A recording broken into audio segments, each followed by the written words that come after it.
하나님 말씀 봉독하도록 하겠습니다. 하나님 말씀 느헤미야서 11장 1절에서 6절까지 말씀 우리 한 절씩 교독하시도록 하겠습니다. 구약성경 741페이지입니다. 느헤미야서 11장 1절에서 6절까지 말씀 우리 한 절씩 교독하시도록 하겠습니다.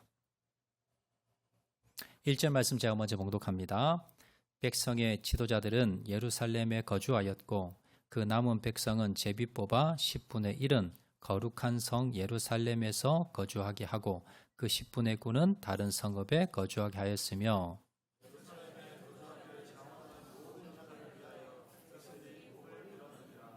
이스라엘과 제사장들과 레위 사람들과 느디밈 사람들과 솔로몬의 신하들의 자손은 유다 여러 성읍에서 각각 자기 성읍, 자기 기업에 거주하였느니라. 예루살렘에 거주한 그 지방의 지도자들은 이러하니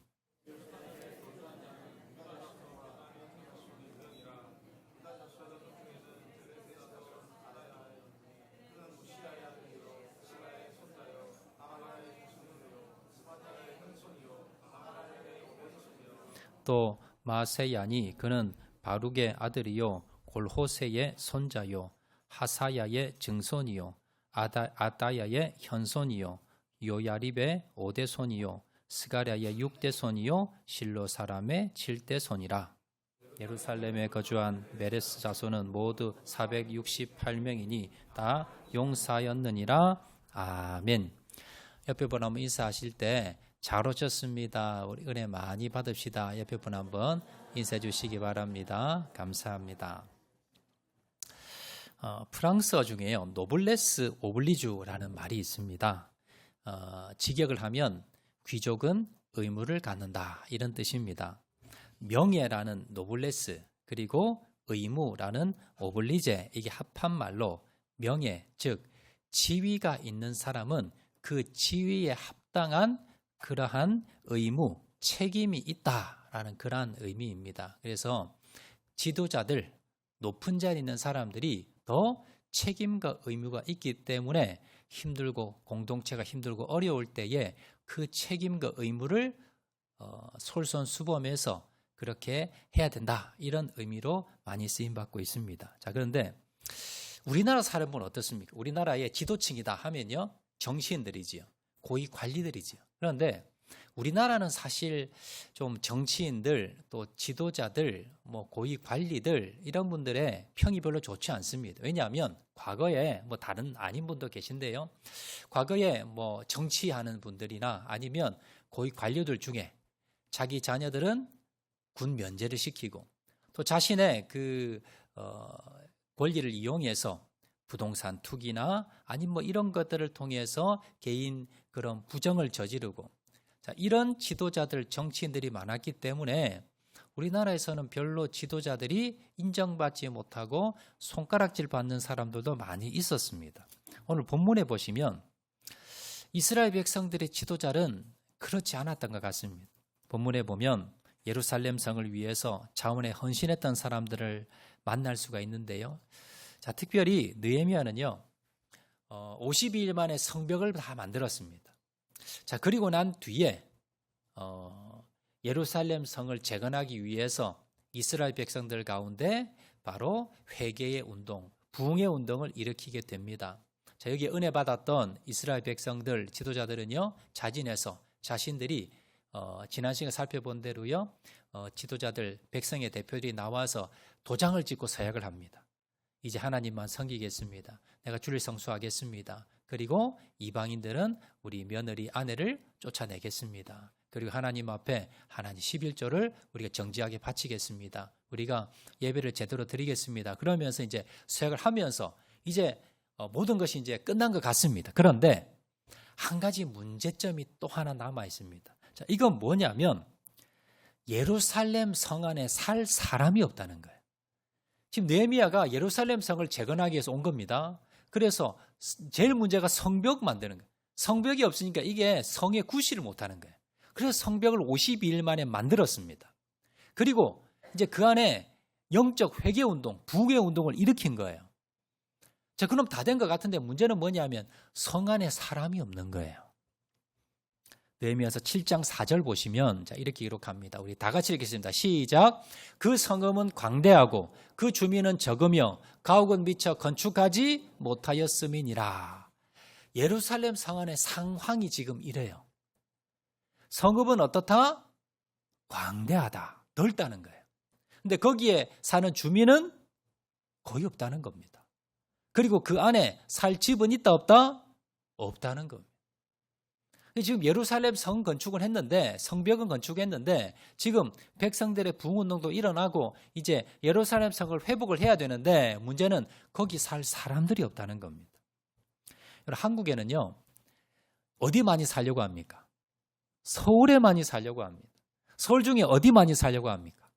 강남에 많이 살려고 합니다. 그래서 우리나라에서 제일 아파트값 비싼 데가 어디예요? 강남이에요. 왜 강남이 땅값이 비싸냐?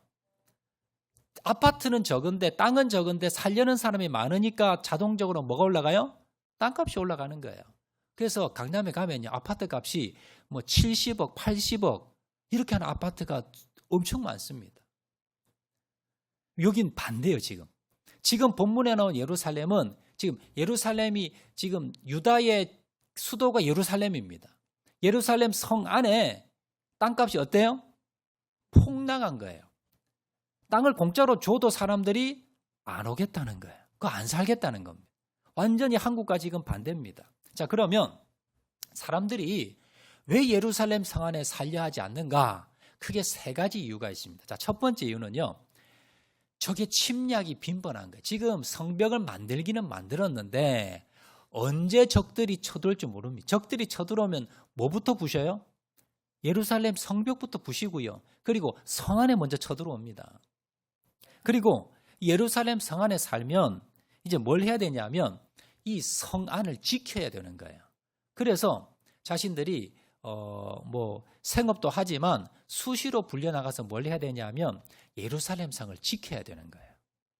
그래서 오늘날로 말하면요, 예비군의 편성이 되는 겁니다. 우리나라는 예비군 해봤자 뭐 1년에 뭐 한두 번 정도 가서 잠깐 훈련받고 오면 돼요. 교육받고. 그런데 이때는요, 수시로 가야 됩니다. 군의 예비군의 편성이 되어서 수시로 가서 성벽도 지켜야 되고요. 군사훈련도 받아야 되고 여러 가지 이 성 안을 지키는 데에 여러 가지로 수고를 해야 되는 겁니다. 그리고 항상 전쟁의 불안한 가운데 이 성벽 바깥에 사는 사람 여기저기 흩어져 있으니까 괜찮지만요, 이 성은 타켓입니다. 적들이 쳐들어오면 가장 먼저 이 성을 부시려고 그러고 성 안에 사람 몰살시켜 버립니다. 그래서 성 안에 사는 것들이 아주 불안하다는 거예요. 자, 두 번째 이유가 뭐냐면 제일 큰 이유가 경제적인 이유입니다. 예루살렘 성은요, 수십 년간 지금 버려져 있었습니다. 그래서 성 안에는 초토화되어 있습니다. 아무런 기반 시설이 없어요. 도시라고는 하나 다윗 때 솔로몬 때요, 그렇게 화려했고 부강했던 도시였지만 그러나 지금은 허허벌판 폐허합니다. 집도 없고요, 뭐 길도, 그다음에 뭐 기관 시설이 전혀 없습니다. 여기 살려면 여간 불편한 게 아닐까. 그리고 제일 중요한 게 뭐냐면 이스라엘 백성들이 농업을 하거나 아니면 가축을 기르는데 성 안에는 농지가 거의 없습니다. 가축을 기를 수가 없어요. 그래서 성 안에 살면서 먹고 살 게 없는 거예요. 오늘날로 말하면 직장을 못 구하는 거예요. 먹고 살 수가 없는데 거기 어떻게 살겠어요? 그래서 이스라엘 백성들이 성 안에 안 살려고 하는 겁니다. 농지는 어디 있습니까? 다 성 바깥에 있어요. 그리고 목축업도 성 바깥에서 합니다. 그러면 내가 사는 집은 성 안에 살고 그리고 내 직장은 성 바깥입니다. 오늘날처럼 뭐 교통수단이 있는 것도 아니고요. 사는 게 여간 불편한 게 아니에요. 예전에 어떻게 살았느냐? 솔로몬 당시에는요, 그 당시 고대 근동을 다 다스리는 나라가 이 유다 땅이었고요. 그리고 예루살렘 성이었습니다. 그래서 각종 무역이나 정치, 경제, 문화 이 모든 사람들이 예루살렘 성 안에 모여 있었습니다. 그래서 사람들이 많다 보니까 돈이 풍부해졌고 돈이 오고 가니까 여기에서 먹고 살 일이 많았던 겁니다. 근데 지금은 초토화가 되어가지고요, 사는 사람도 없고 폐허가 되고 그리고 일할 수 있는 여건도 안 되고 그래서 예루살렘 성 안에 살려는 사람이 아무도 없었던 겁니다. 자, 그리고 마지막으로 영적인 이유가 있습니다. 1절에 보면요, 뭐라고 기록하느냐 하면 예루살렘 성을 거룩한 성 예루살렘이라고 기록합니다. 대대로요. 이 예루살렘 성은 뭐가 있었느냐? 바로 성전이 있었기 때문에 거룩한 성입니다. 그래서 이 예루살렘 성 안에 사는 사람들은 특별히 거룩함을 유지하고 또 거룩한 삶을 살고 또 거룩한 여러 가지 예식이나 이런 것들을 많이 동원이 됐습니다. 그래서 이런 것들이 뭡니까? 불편하고 부담이 된다는 겁니다. 지금 먹고 살기도 힘든데 지금 예배 드리고 종교 생활하고 그렇게 하는 게 부담되더라는 거예요. 그리고 먹고 살기도 힘든 상황에 그리고 적들이 언제 침략할지도 모르는 그런 예루살렘 성 안에 사는 것 자체가 생존의 위협이 받는 그래서 아무도 살려 하지 않는 도시가 바로 이 예루살렘 성 도성 안이었다라는 겁니다. 자, 그런데 느헤미야 입장에서는요, 이 예루살렘 성을 회복해야 됩니다.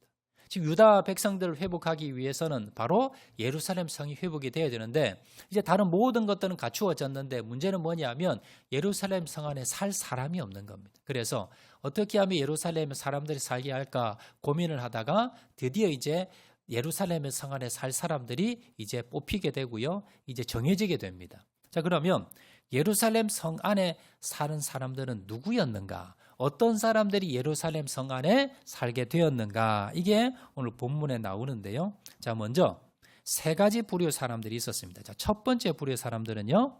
첫 번째는 이스라엘 지도자들.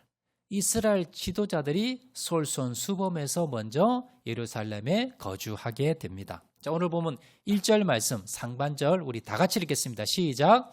백성의 지도자들은 예루살렘에 거주하였고. 자, 당시의 지도자들, 백성들의 지도자들, 귀족들, 또 종교 지도자들, 이런 사람, 권력자들, 지방에 다스리는 사람들, 자, 이런 사람들, 방백들 이런 사람들입니다. 자, 이 사람들이 각 지방에 있는 지도자들이 솔선수범해서 자, 우리가 예루살렘에 살겠습니다라고 해서 지도자들이 먼저 들어오게 됩니다. 사실요, 이 지도자들은 자기 가진 재산이나 아니면 자기 권한들이 아마 자기 지방에 많이 있었을 겁니다. 그럼 아무것도 없는 사람들은요, 이사하기 편합니다. 그리고 옮기기 편해요. 근데 뭘 많이 가지고 있는 그 지역에 뭔가 좀 힘도 있고 세력도 있고 재산도 있고 이런 것들을 좀 가지고 있는 사람들은요, 움직이기가 힘듭니다. 내가 내려놓을 게 많아요. 내가 손해볼 게 많습니다. 자, 그런데 이 지도자들이 자신의 권력이나 힘과 이런 모든 것들을 다 포기하고 내려놓고 바로 지도자들이 먼저 솔선수범해서 예루살렘 성으로 들어가게 되었더라라는 겁니다. 자, 이들은요, 이름만 자기가 지도자고 또 귀족들이고 방백들이고 종교 지도자고 이름만 걸고 다른 백성들을 압제하고 다른 백성들 뒤에 숨어서 이렇게 살았던 사람들이 아니라 바로 나라가 힘들고 그리고 어렵고 힘들 때에 바로 자신들이 솔선수범해서 저희들이 먼저 헌신하겠습니다. 그래서 이들이 예루살렘 성에 들어갔더라는 것. 앞에도 우리가 살펴봤듯이 노블리스 오블리제 이 정신을 이어갔던 사람입니다. 자, 성경에 보면요, 이렇게 지도자이면서 솔선수범해서 성경에서 하나님께 칭찬받고 많은 성도들에게 존경받는 사람들이 나오는데요. 그 중에 대표적인 사람이 갈렙이라는 사람입니다. 여러분, 갈렙이라는 사람은 여호수아와 함께 모세의 오른팔 왼팔이었습니다. 그런데 이제 모세가 죽고 난 뒤에 가나안 땅 정복을 해 들어가는데 가나안 땅 정복의 1등 공신 두 사람 뽑으라면요, 여호수아 그리고 한 사람이 갈렙입니다.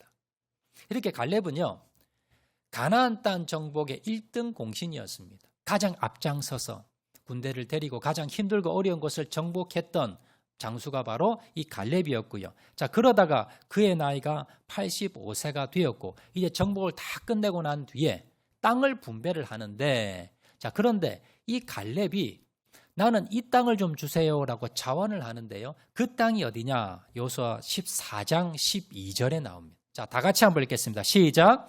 그날에 여호와께서 말씀하신 이 산지를 지금 내게 주소서.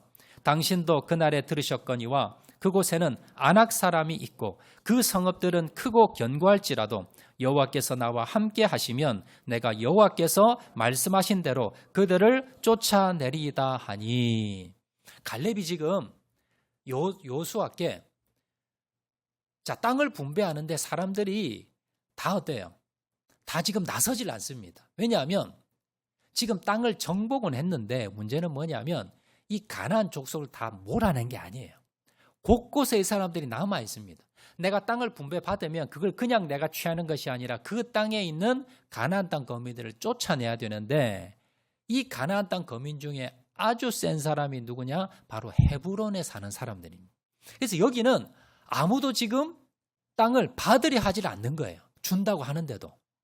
그래서 갈렙이 손을 들고 나서서 자원에서 뭐라 그러냐면요. 그 헤브론 땅 제가 하겠습니다. 이 말은 뭐냐면 헤브론에 있는 그 사람들 제가 물리치겠습니다. 헤브론은요.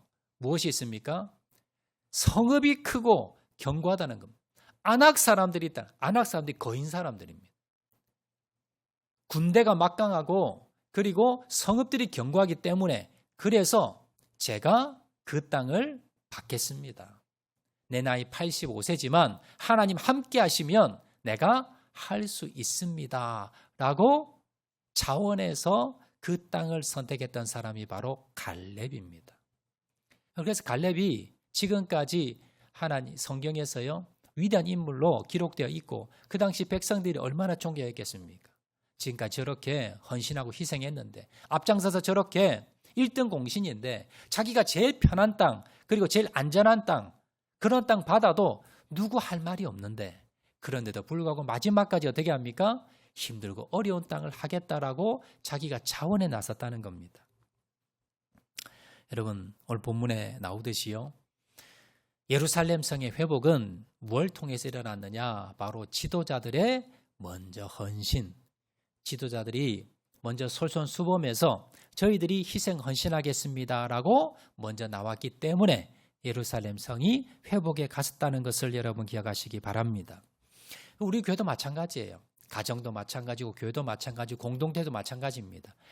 하나님의 아름다운 공동체로 세워지기 위해서 우리 약정로 교회가 하나님 앞에 아름답게 쓰임받고 든든한 교회로 세워지기 위해서 자 먼저 첫 번째 뭐가 중요하느냐? 중직자들이 중요합니다. 세움받은 사람들이 중요합니다. 장로님들이 계시고요. 권사님들이 계십니다. 안수집사님들 계십니다. 각 부서의 회장님들 계십니다. 사랑방의 순장님들이 계십니다. 교회 어려움이 당했을 때에 누구도 하려 하지 않는 일들이 생겼을 때에 누가 해야 됩니까? 그 짐을 누가 져야 됩니까? 중직자들이 져야 됩니다. 장로님들이, 안수집사님들이, 권사님들이 먼저 뭐예요? 모범을 보이셔야 돼요. 예배드리는 것, 그리고 기도하는 것, 그리고 봉사하는 것, 헌신하는 것, 헌금하는 것. 이 모든 것에서 바로 이 중직자들이 세움받은 자들이 지도자들이 교역자들이 먼저 뭡니까? 솔선수범하고 헌신하고 앞에 나서서 희생해야 된다는 겁니다. 좋은 교회는요. 이렇게 지도자들이 먼저 앞장서서 헌신하고 희생해서 성도들에게 모범을 보이는 교회, 이런 교회가 바로 좋은 교회고 바로 든든히 서가는 교회가 된다는 것을 여러분 기억을 하시고 먼저 세움받은 자들이 나의 권리만 주장할 것이 아니라 먼저 뭡니까? 내가 먼저 희생하고 솔선수범해서 하나님께 인정받으시고 성도들에게 존경받는 모든 중직자들 되시기를 주의 이름으로 축원을 드립니다. 자, 두 번째입니다. 두 번째 이제 지도자들만 들어간 것이 아니라요. 이제 두 번째 백성들이 들어가는데 어떤 백성들이 들어갔느냐? 첫 번째 제비에 뽑힌 사람들이 거주하게 됩니다. 자, 1절 말씀 우리 중반절부터 다 같이 읽겠습니다. 시작. 그 남은 백성은 제비를 뽑아 10분의 1은 거룩한 성 예루살렘에서 거주하게 하고 그 10분의 9는 다른 성읍에 거주하게 하였으며. 자, 백성들이 지금 많은데 지도자들만 들어가게 됐는데요. 이제 백성들이 없는 거예요. 자, 그러자 느헤미야가 어떻게 했느냐? 제비를 뽑은 겁니다. 자, 느헤미야가 야 누구는 들어가고 누구는 들어가지 말고 이렇게 하다 보면 뭔가 원망이 들잖아요. 왜 나는 들어가야 되고 왜 나는 들어가지 못합니까? 그래서 어떻게 했느냐면 제비 뽑기를 했다는 거예요. 그래서 10명당 1명, 식은 뭐예요? 제비를 뽑아서 당첨이 되면 짐을 싸고 보따리를 싸서 자기 집을 이사를 해서 예루살렘 성 안에 들어갔다는 겁니다. 그런데 여러분 아셔야 될 것은 뭐냐면 제비 뽑는다는 게 오늘날에도 이렇게 여러분 사다리 타는 거 있잖아요. 여러분 우리 식사 내기 아니면 우리가 밥 내기 하자 이래가 사다리 타다가 여러분 당첨되면 어떻게 해요?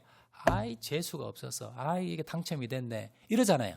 여러분 오늘 본문에 나오는 제비 뽑기가 그런 사다리 타는 게 아닙니다. 구약에서 하나님의 뜻을 분별할 때 뭘 썼느냐? 제비 뽑기를 한 거예요. 하나님이 어떤 사람을 선택하고 하나님의 뜻이 뭔가라는 것을 깨달아 알았을 때 어떤 방법을 썼느냐 하면 제비를 뽑았고요. 초대교회에서도 신약에서도 제비를 뽑기를 통해서 하나님의 뜻을 분별했던 것을 알 수가 있어요. 그래서 오늘 본문에서 이 느헤미야 시대에 제비를 뽑았다는 것은 오늘날 사다리 타기에서 재수 없는 사람이 운이 없는 사람이 뽑히는 게 아니라 하나님께서 누구를 지금 뽑으시는가, 하나님에 대해 누군가, 이걸 뭡니까? 제비뽑기를 통해서 뽑았다는 거예요. 그래서 제비뽑기에 뽑힌 사람은 아이고 내가 재수가 없어서 나 지금 어쩌나 이렇게 생각한 것이 아니라 하나님 나를 뽑으셨구나. 하나님이 나를 예루살렘 성에 거룩한 성에 헌신하라고 하나님 나를 부르시구나. 이렇게 생각했다는 거예요. 그래서 감사한 마음으로 그들이 보따리를 싸고 이사를 했다는 겁니다.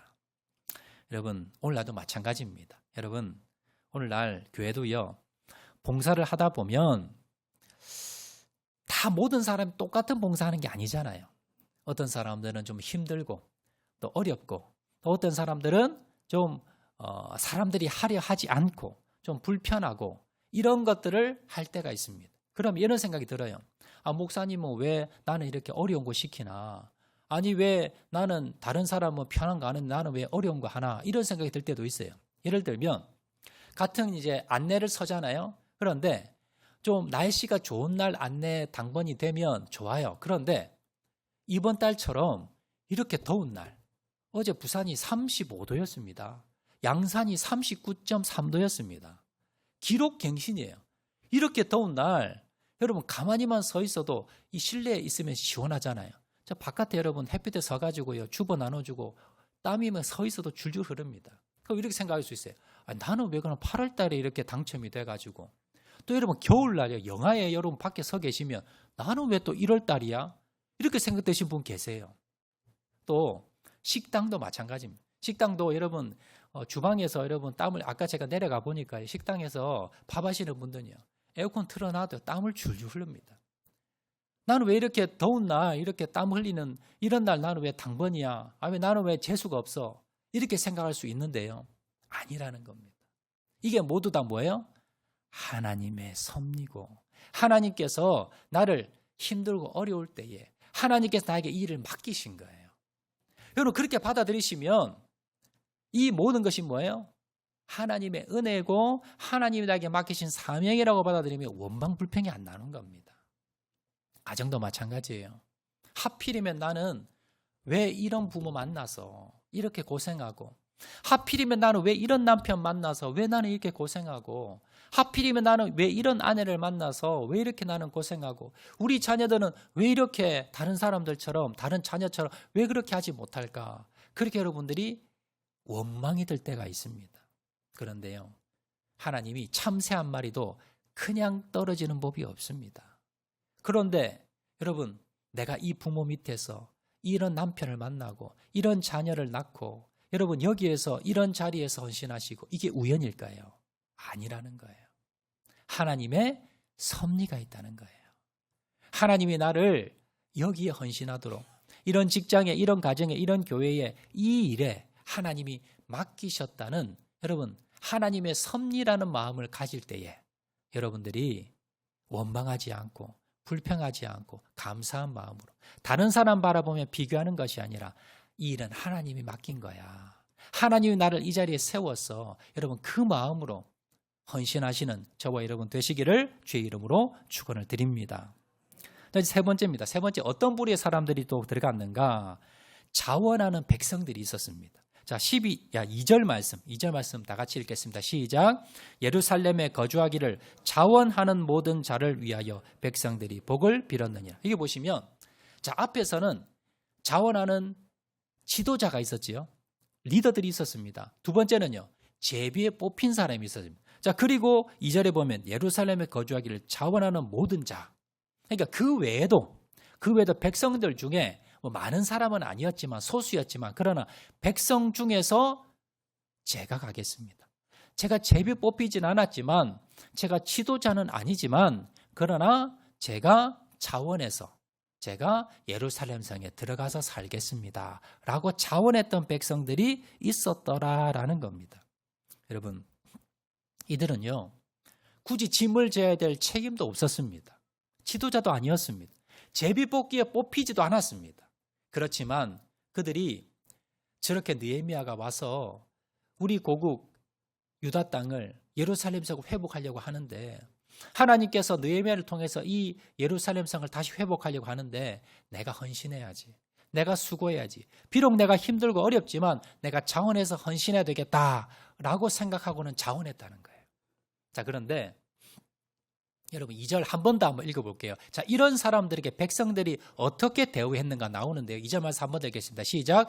예루살렘에 거주하기를 자원하는 모든 자를 위하여 백성들이 복을 빌었느니라. 여러분 여기 보시면 예루살렘에 거주하기를 자원하는 모든 자, 지도자들이 있었습니다. 제비 뽑기에 뽑힌 자 있었습니다. 자, 그리고 무엇보다도 뽑히지도 않았고 지도자도 아닌데 내가 예루살렘에 거하겠다라고 자원했던 백성이 있었어요. 자, 그 사람을 향해서 거기에 살지 않는, 예루살렘 성에 살지 않아도 되는 백성들이 어떻게 했다? 복을 빌었다. 여러분, 좋은 교회는 어떤 교회냐면요, 먼저 지도자들이 솔선수범하는, 예배드리고 기도하고 헌신하고 봉사하고 헌금하고, 여기에 먼저 솔선수범하는 교회가 좋은 교회고요. 자, 그리고 지도자도 아니지만, 난 아무것도 아니지만, 그러나 내가 맡은 일에 이거 하나님이 나에게 주셨어 라고 하고 감사한 마음으로 남 바라보지 아니하고 봉사하는 사람. 자, 그리고 나는 지도자도 아니고, 나는 사명을 받은 것도, 그리고 내가 책임을 맡은 것도 아닌데, 식당 보니까 좀 힘들어한 것 같아요. 오늘 안내가 펑크가 났어요. 아니면 교회 보니까 좀 청소가 안 돼 있어요. 그럼 자원해서 제가 하겠습니다. 헌신하는 사람. 자, 이런 사람들이 많은 교회고, 그리고 마지막으로 모든 성도들이, 나는 자원한 사람도 아니고, 나는 뭘 맡은 사람도 아니고, 나는 아무것도 아니지만 교회 와보니까요, 이 더운 날씨에 수고하는 사람들이 있어요. 헌신하시는 장로님들, 또 권사님들, 그리고 안수집사님들, 또 순장님들, 또 식당 봉사자, 안내 봉사자, 차량 봉사자, 뭐 교사들, 봉사하는 사람들이 있어요. 그들을 위해서 기도하는 사람. 또 그들에게 가서, 장로님 참 너무 수고 많으십니다. 권사님 정말 수고 많으세요. 식당에 가서 식사 먹으면서도 식당 봉사하시는 분들에게 더운 날씨에 너무너무 수고 많습니다. 안내하시는 분에게 주고받으면서도요, 아이고 집사님, 권사님 더운 날씨에 너무 수고 많습니다. 차량을 타면서도 봉사하시는 우리 장로님에게, 아이고 장로님 수고 많으십니다. 여러분 내려가셔서 지금 봉사하고 계시는 교사들이 있어요. 교사들에게 가서 여러분 인사하는 겁니다. 그리고 격려 한마디 하는 거예요. 수고 너무 많으십니다. 이런 교회가 좋은 교회입니다. 지도자들이 너무 앞장서서 헌신하고 수고하시고요. 그리고 성도들이 자원해서 헌신하시고, 그리고 내가 봉사하진 않지만, 헌신하진 않지만, 그러나 성교를 맡는 성도들이 섬기는 분들에게 가셔서 정말 고마운 마음을 갖고, 그리고 감사 표현을 하고, 그리고 무엇보다도 그분들을 위해서 기도해 주는 성도들. 그래서 교회에서 우리 수고하시는 중직자분들 계시면, 이분들이 뭐 돈 받는 분도 아니고요. 이분들이 하나님 앞에 쓰임 받는 분들이에요. 그러면 성도님들이 어떻게 해야 돼요? 여러분, 존경하는 마음을 가지셔야 돼요. 그리고 그분들의 위해서 뭘 해야 돼요? 기도해 줘야 되는 겁니다. 이런 교회가 아름다운 교회였고, 이런 교회가 뭡니까? 든든하게 세워져 나가는 교회가 됩니다. 이 모델이 뭐예요? 오늘 본문에 나오는 바로 예루살렘 성을 회복하기 위해서 이스라엘 백성들이 했던 그 모습이라는 거예요. 이런 모습이 있어야만이 여러분 교회가 건강하게 됩니다. 가정도 마찬가지예요.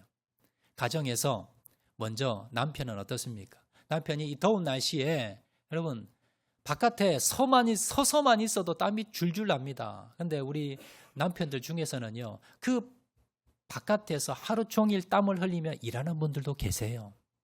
이런 분들이 여러분 하루 종일 일하고 들어왔을 때 아내들이 어떻게 해야 돼요? 바가지 긁는 게 아니고 정말 수고했다고 격려하는 거예요. 남편들도 들어와 보니까 뭐 집에 청소도 안 돼 있고 뭐 안 돼 있어요. 그렇다고 잔소리하는 게 아니라 이 더운 날씨에 여러분 가정에서 수고하신 아내를 위해서 어떻게 해야 돼요? 격려하는 겁니다. 그리고 기도해 주는 겁니다. 이런 가정이 어떤 가정이에요? 행복한 가정이에요. 자녀들이 부모님의 그 헌신을 알고 감사함을 알고 부모님에게 감사한 마음을 전하고요. 부모는 자녀들을 위해서 가정을 위해서 솔선수범해서 헌신하고 희생하는 가정. 이게 원리가 똑같습니다. 오늘 본문에는 이 원리가 교회도 해당이 되고요. 가정에도 해당이 되고 직장 모든 공동체 다 해당이 됩니다. 이런 공동체, 이런 가정이 이런 교회가 아름다운 교회고요. 점점점 세워져 나가는 부흥되어져 가는 공동체가 된다는 것을 여러분 기억하시기를 바랍니다. 예수님도요. 이렇게 말씀하셔서 신약에 보시면 예수님께서 누가복음 13장 24절 말씀 보시면요. 우리 다 같이 읽겠습니다. 시작. 좁은 문으로 들어가기를 힘쓰라. 내가 너희에게 이르노니 들어가기를 구하여도 못하는 자가 많으니라. 여러분 신앙생활이 깊어지는 것 그리고 내가 주님을 따라가는 삶 어떤 삶이냐면요. 여러분 좁은 문으로 들어가는 겁니다. 그런데 여러분들 기도하실 때 어떻게 기도하십니까? 우리 자녀들이 넓은 길, 좀 편한 길, 좀 안전한 길, 많은 사람들이 가려 하는 길, 그런 길로 좀 가게 하세요. 여러분 그렇게 기도하지요. 그런데 주님께서는 우리에게 뭐라고 말씀하십니까? 좁은 문으로 들어가라.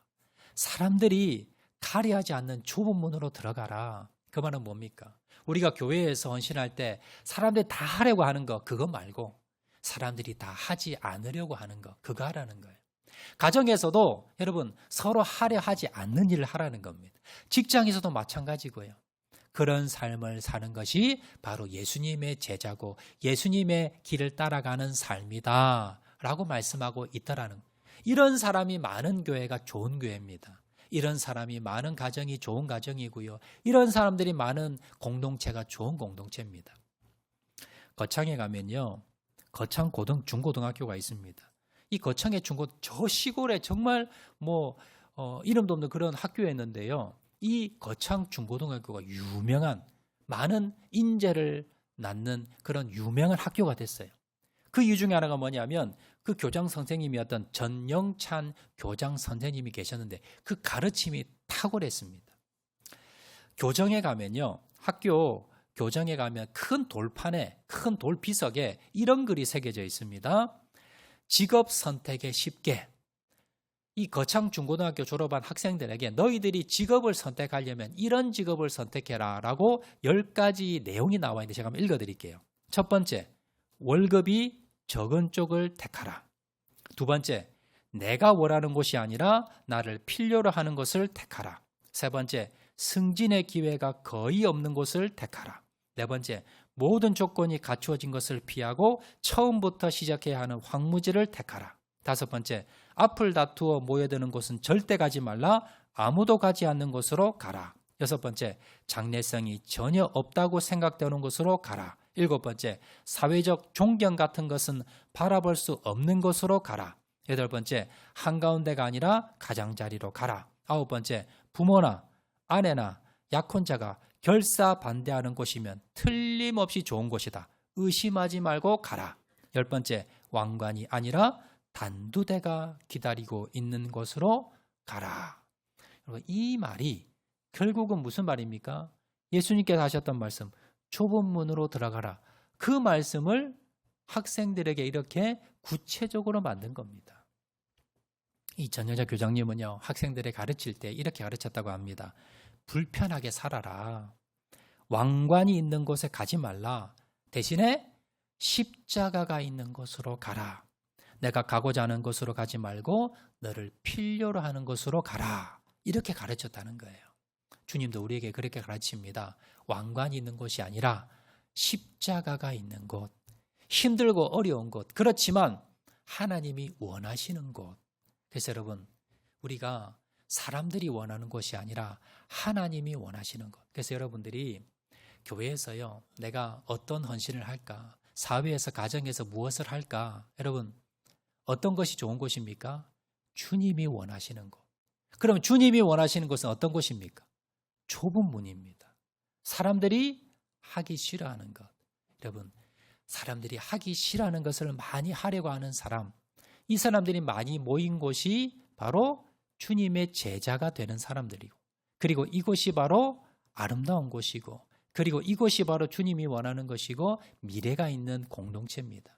그런 교회, 그런 가정, 그런 믿음의 공동체를 위해서 여러분 좁은 문으로 헌신하고 가시는 저와 여러분 되시기를 주의 이름으로 축원을 드립니다. 말씀 생각하면서 우리 한번 찬양하도록 하겠는데요. 주님이 주신 땅으로 우리 한번 찬양하도록 하겠습니다.